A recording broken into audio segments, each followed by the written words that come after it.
سامعین السلام علیکم۔ NHK ورلڈ جاپان کی اردو سروس سے عبدالرحمن حاضر۔ آج جمعہ اور فروری کی 4 تاریخ۔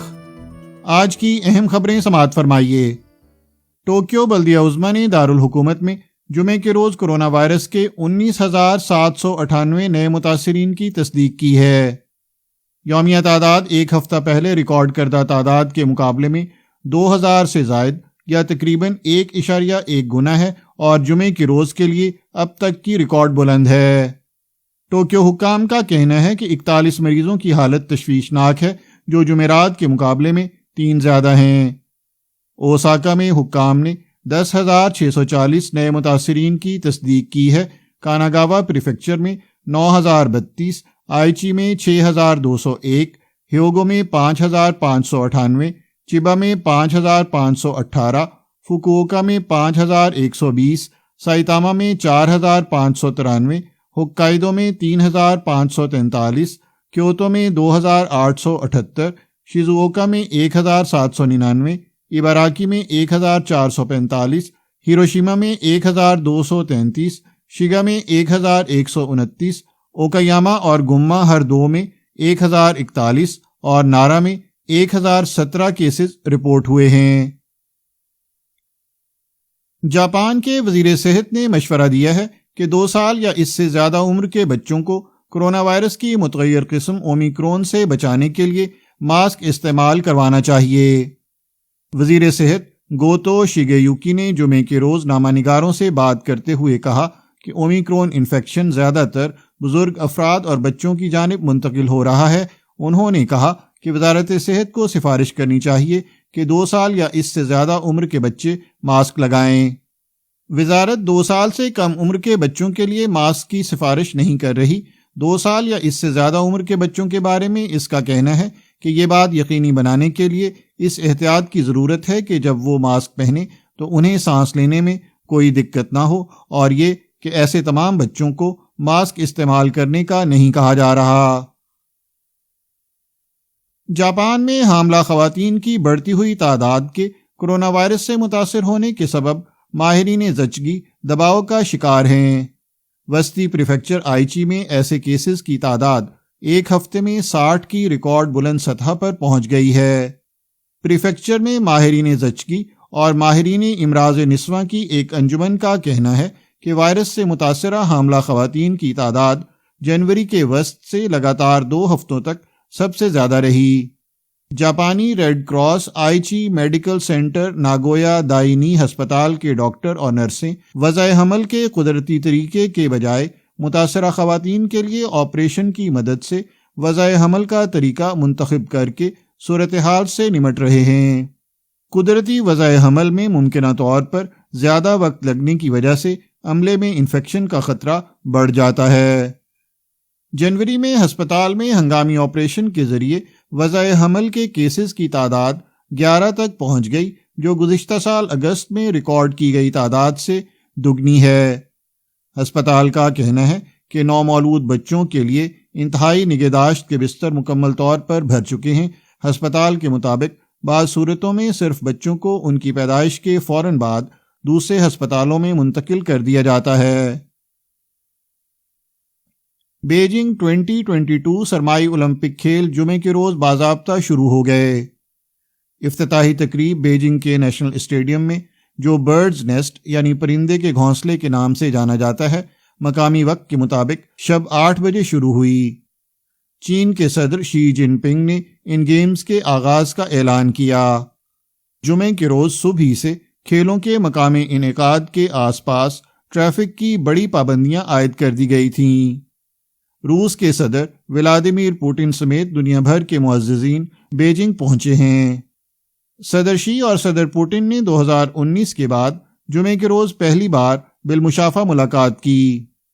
امریکہ اور دیگر ملکوں نے چین کی جانب سے انسانی حقوق اور دیگر مسائل کا حوالہ دیتے ہوئے سرکاری اہلکاروں کو بیجنگ نہ بھیجنے کا فیصلہ کیا تھا۔ دوسری جانب بھارت نے بھی کہا تھا کہ ان گیمز کی افتتاحی اور اختتامی تقریبات میں کسی اعلیٰ سفارتکار کو نہیں بھیجا جائے گا۔ یہ کھیل 20 فروری تک جاری رہیں گے۔ دنیا بھر میں انسانی حقوق کے سرگرم کارکنان جمعے کے روز کی افتتاحی تقریب سے قبل بیجنگ سرمائی اولمپک کھیلوں کے خلاف احتجاجی مظاہرے کر رہے ہیں۔ مظاہروں کے منتظمین کے مطابق امریکہ، بھارت اور دیگر ملکوں کے 65 سے زیادہ شہروں میں 200 سے زائد گروپ احتجاجی مظاہروں میں شریک ہوئے ہیں۔ سوئٹزرلینڈ کا شہر لوزان، جہاں بین الاقوامی اولمپک کمیٹی کا صدر دفتر واقع ہے، وہاں بھی مظاہرہ کیا گیا۔ نیو یارک شہر میں جمعرات کے روز تقریباً 150 افراد چینی قونصلیٹ جنرل کے سامنے جمع ہوئے۔ ان کا کہنا تھا کہ چین سنکیانگ ویغور خود مختار خطے، ہانگ کانگ اور تبت نیم خود مختار خطے میں انسانی حقوق کی خلاف ورزی کر رہا ہے۔ مظاہرین نے پلے کارڈ اٹھا رکھے تھے جن پر بیجنگ 2022 کا بائیکاٹ اور کوئی حقوق نہیں، کوئی کھیل نہیں کے نعرے درج تھے۔ انہوں نے آزادی نہیں، اولمپکس نہیں کا نعرہ لگایا اور شہر کے وسطی علاقے مین ہیٹن میں تقریباً 1 کلومیٹر تک مارچ کیا۔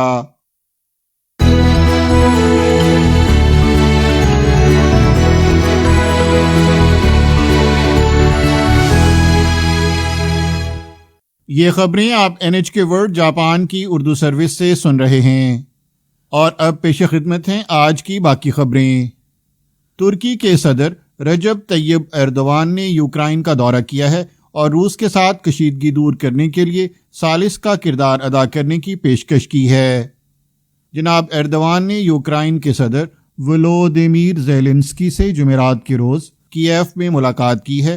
یہ ملاقات ایک ایسے وقت کی گئی ہے جب یوکرائن کے ساتھ سرحد پر روس اپنے فوجیوں کی تعداد میں اضافہ کر رہا ہے۔ جناب ایردوان نے ملاقات کے بعد اخباری کانفرنس سے خطاب کرتے ہوئے یوکرائن اور روس کے درمیان مذاکرات کے انعقاد کی امید ظاہر کی ہے۔ انہوں نے کہا کہ دونوں ملکوں کے درمیان سربراہ ملاقات یا تکنیکی سطح کی بات چیت کی غرض سے میزبانی کے فرائض ادا کرنے کے لیے ترکی بخوشی تیار ہے۔ ترکی کے صدر کو اس بحران کے تصفیے میں بظاہر کلیدی کردار ادا کرنے کی امید ہے۔ اگرچہ ترکی نیٹو کا رکن ہے، لیکن روس کے ساتھ مضبوط اقتصادی تعلقات رکھنے کے علاوہ وہ اس سے اسلحہ بھی درآمد کرتا ہے۔ جناب ایردوان نے روس کے صدر ولادیمیر پوٹن سے ملاقات کا ارادہ بھی ظاہر کیا ہے۔ جناب زیلنسکی نے کہا کہ ترک صدر کے ساتھ طے پانے والے اتفاق رائے کے مطابق یوکرائن کے لیے ترکی فوجی امداد میں اضافہ کرے گا، جس میں بنا پائلٹ فضا میں پرواز کرنے والے طیاروں کی تیاری کے لیے یوکرائن میں کارخانے کی تعمیر بھی شامل ہے۔ تجزیہ کاروں کے مطابق توقع ہے کہ روس محتاط طرز عمل کا مظاہرہ کرے گا، کیونکہ جناب پوٹن نے اکتوبر میں روس نواز مسلح گروپوں پر حملہ کرنے کے لیے ترک ساختہ ڈرون استعمال کرنے کا الزام یوکرائن پر عائد کیا تھا۔ حکومت جاپان مائع قدرتی گیس درآمدات کا کچھ حصہ یورپ بھجوانے کے لیے امریکہ کی درخواست پر غور کر رہی ہے۔ امریکی صدر جو بائیڈن کی حکومت یوکرائن پر کشیدگی میں اضافے کی وجہ سے یورپ کو گیس کی فراہمی میں خلل پڑنے سے روکنا چاہتی ہے۔ یورپ کو روس سے گیس کی فراہمی پائپ لائنوں کے ذریعے کی جاتی ہے۔ امریکہ اور اس کے یورپی اتحادیوں نے یوکرائن پر روس کے حملے کی صورت میں اس پر پابندیاں عائد کرنے کا عندیہ دے رکھا ہے۔ امریکی صدر جو بائیڈن نے شام میں امریکی افواج کے حملے میں دولت اسلامیہ جنگجو گروپ کے رہنما ابو ابراہیم الہاشمی القریشی کے مارے جانے کا اعلان کیا ہے۔ جناب بائیڈن نے جمعرات کے روز کہا ہے کہ امریکی افواج نے دنیا کو درپیش دہشت گردی کے بڑے خطرے دولت اسلامیہ کے عالمی رہنما کو کامیابی سے ٹھکانے لگا دیا ہے۔ انہوں نے کہا کہ امریکی فوجیوں نے دہشت گردوں کو پکڑنے کے لیے ایک عمارت کا گھیراؤ کیا، تاہم دولت اسلامیہ کے رہنما نے اپنے جرائم کی پاداش میں انصاف کا سامنا کرنے کے بجائے خود کو دھماکے سے اڑا لیا۔ جناب بائیڈن نے کہا کہ انہوں نے وزارت دفاع کو ہدایت کی تھی کہ حملے میں عام شہریوں کی ہلاکتوں کو کم سے کم رکھنے کے لیے ہر ممکن احتیاطی تدابیر اختیار کی جائیں۔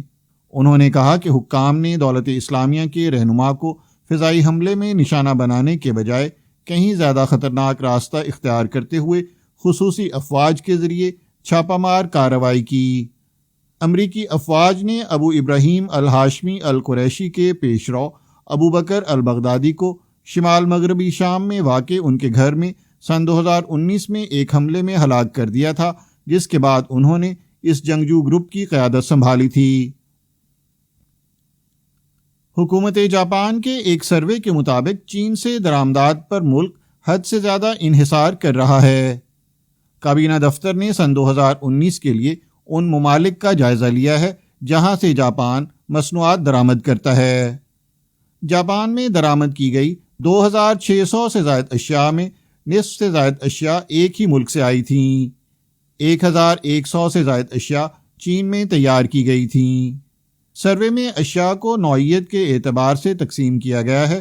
جاپان بھجوائے گئے 99% لیپ ٹاپ اور ٹیبلٹ کمپیوٹرز چین سے آئے تھے۔ موبائل ٹیلی فونوں میں یہ تناسب 86% اور کمپیوٹر پرزہ میں 62% تھا۔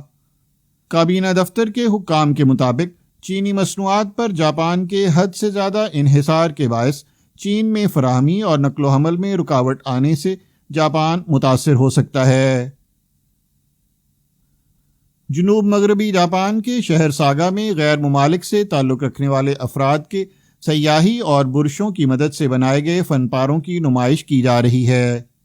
اس نمائش کا اہتمام ساگا پریفیکچر کی بین الاقوامی تعلقات کی تنظیم نے کیا ہے۔ نمائش کا مقصد کثیر ثقافتی معاشرے کے تصور کو فروغ دینا ہے۔ نمائش کا موضوع سرحدوں سے ماورا دل رکھا گیا ہے۔ نمائش میں ساگا سے نسبت رکھنے والے 19 ملکوں اور خطوں سے تعلق رکھنے والے افراد کے مجموعی طور پر 92 نمونے رکھے گئے ہیں۔ برطانیہ کی ایک خاتون نے بڑے چینی حروف میں جاپانی لفظ خاندان تحریر کیا ہے۔ یہ خاتون کرونا وائرس کی عالمی وبا کے باعث 2 سال سے زائد عرصے سے برطانیہ میں مقیم اپنے اہل خانہ سے ملاقات نہیں کر سکی ہیں۔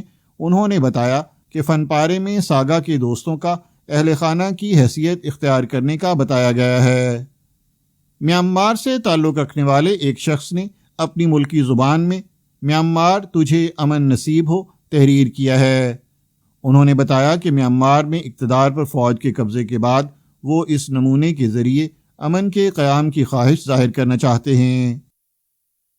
اور اب آخر میں آج کی اہم خبر ایک بار پھر سن لیجئے۔ بیجنگ 2022 سرمائی اولمپک کھیل جمعے کے روز باضابطہ شروع ہو گئے۔ افتتاحی تقریب بیجنگ کے نیشنل اسٹیڈیم میں، جو برڈز نیسٹ یعنی پرندے کے گھونسلے کے نام سے جانا جاتا ہے، مقامی وقت کے مطابق شب 8 بجے شروع ہوئی۔ چین کے صدر شی جن پنگ نے ان گیمز کے آغاز کا اعلان کیا۔ جمعے کے روز صبح ہی سے کھیلوں کے مقامی انعقاد کے آس پاس ٹریفک کی بڑی پابندیاں عائد کر دی گئی تھیں۔ روس کے صدر ولادیمیر پوٹن سمیت دنیا بھر کے معززین بیجنگ پہنچے ہیں۔ صدر شی اور صدر پوٹن نے 2019 کے بعد جمعے کے روز پہلی بار بالمشافہ ملاقات کی۔ امریکہ اور دیگر ملکوں نے چین کی جانب سے انسانی حقوق اور دیگر مسائل کا حوالہ دیتے ہوئے سرکاری اہلکاروں کو بیجنگ نہ بھیجنے کا فیصلہ کیا تھا۔ دوسری جانب بھارت نے بھی کہا تھا کہ ان گیمز کی افتتاحی اور اختتامی تقریبات میں کسی اعلیٰ سفارتکار کو نہیں بھیجا جائے گا۔ یہ کھیل 20 فروری تک جاری رہیں گے۔ اس کے ساتھ ہی NHK ورلڈ جاپان کی اردو سروس سے خبریں ختم ہوئیں۔